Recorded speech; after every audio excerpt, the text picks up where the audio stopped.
बिस्मिल्लाहिर्रहमानिर्रहीम। अस्सलाम वालेकुम। कैसे हैं आप? उम्मीद है कि बिल्कुल ठीक होंगे। प्यारे प्यारे बहन भाइयों, आज जो हम रेसिपीज़ बना रहे हैं वो है पालक का पकौड़ा रेसिपीज़। पालक और प्याज का पकौड़ा रेसिपीज़ बहुत ही सिंपल सादा रेसिपीज़ है, बनाने में बहुत ही आसान और खाने में बहुत ही ज़ायकेदार है। तो प्यारे प्यारे बहन भाइयों, आइयो हम चलते हैं अपनी रेसिपीज़ की तरफ और शुरू करते हैं अपनी आज की रेसिपीज़। इसके लिए हमें चाहिए पालक।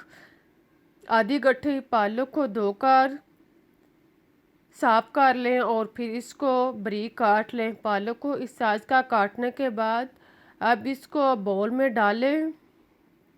बाउल में डालने के बाद अब हम इसमें प्याज, इसको एक अदद प्याज को लच्छेदार काट लेते हैं और फिर इसमें शामिल करते हैं। प्याज डालने के बाद अब हम इसमें मेथी आधा कप, इसको भी साफ करके बारीक काट लें और फिर इसमें शामिल करें।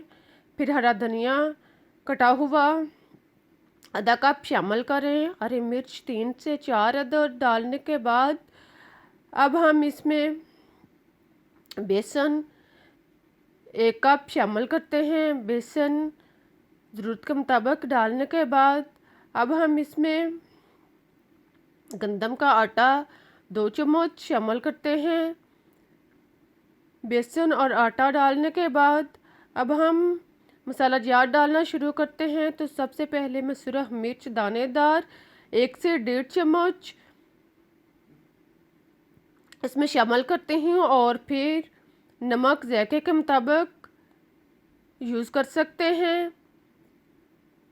मैं इसमें 1 नमक चम्मच शामिल किया है। अब इसमें हल्दी पीसी हुई आधा चम्मच, जीरा साबुत 1 चम्मच डालने के बाद अब इसमें खुश्क धनिया साबुत 1 से 2 चम्मच, इसको हाथ पर रख कर अच्छी तरह मिसल लें और फिर इसमें शामिल करें। इन सब को डालने के बाद अब मैं इसमें अजवाइन आधा चम्मच शामिल करती हूँ। अजवाइन डालने के बाद अब इसमें ज़रूरत के मुताबिक पानी डाल लें और इसको मिक्स कर लें। सारे अमेज़े यानी पालक और बेसन को अच्छी तरह मिक्स करें और अगर ज़रूरत महसूस हो, देखें अभी पालक जो है वो निखरी निखरी है, अभी हम इसमें मज़ीद आधा कप बेसन शामिल करेंगे। आधा कप बेसन डालने के बाद इसको ज़रूरत के मुताबिक अगर पानी की ज़रूरत महसूस हो तो अब इसमें थोड़ा सा पानी शामिल करें और फिर इसका गड़ा सा यानी इस सारे अमेज़े को मिक्स कर लें। देखें इसी तरह सबको बनाने के बाद आप चूल्हे पर बर्तन रखें और इसमें ऑयल डालकर खूब अच्छी तरह गर्म करें। ऑयल गर्म होने पर अब इसमें एक एक करके पकौड़ा जो है वो इसमें डालते जाएं। पकौड़े के साइज़ जितना मेज़ा लें और इसको घी में डालते जाएं। आप इसको हाथ के साथ भी डाल सकते हैं और चम्मच के साथ भी आप इसको घी में डाल सकते हैं, लेकिन अगर आप हाथ के साथ इस्तेमाल करें तो ये ज़्यादा बेहतर होगा। इससे पकौड़े जो हैं वो ज़्यादा मज़े के तैयार होंगे। पकौड़ों को तकरीबन 2 से 3 मिनट एक साइड से फ्राई होने के बाद अब इनकी साइड चेंज करते जाएं और इसको दूसरी साइड से भी फ्राई होने दें।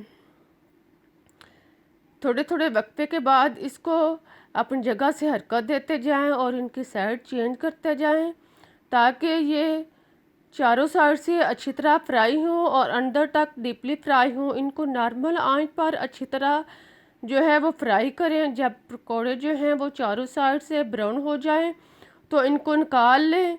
देखें अब हमारे मज़ेदार पालक का पकौड़ा जो है वो तैयार हो चुका है। देखें कितने टेस्टी पकौड़े जो हैं वो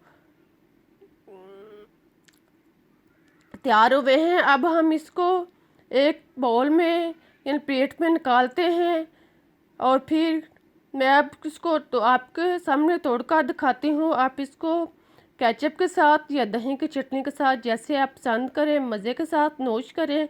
बहुत ही मज़ेदार, क्रिस्पी और क्रंची पकौड़ा रेसिपीस है। आई होप कि आपको ज़रूर पसंद आएगा। अगर आए तो लाइक और शेयर ज़रूर करें, और जाते जाते चैनल को सब्सक्राइब ज़रूर कर जाए और मुझे इजाज़त दें। अल्लाह हाफिज़।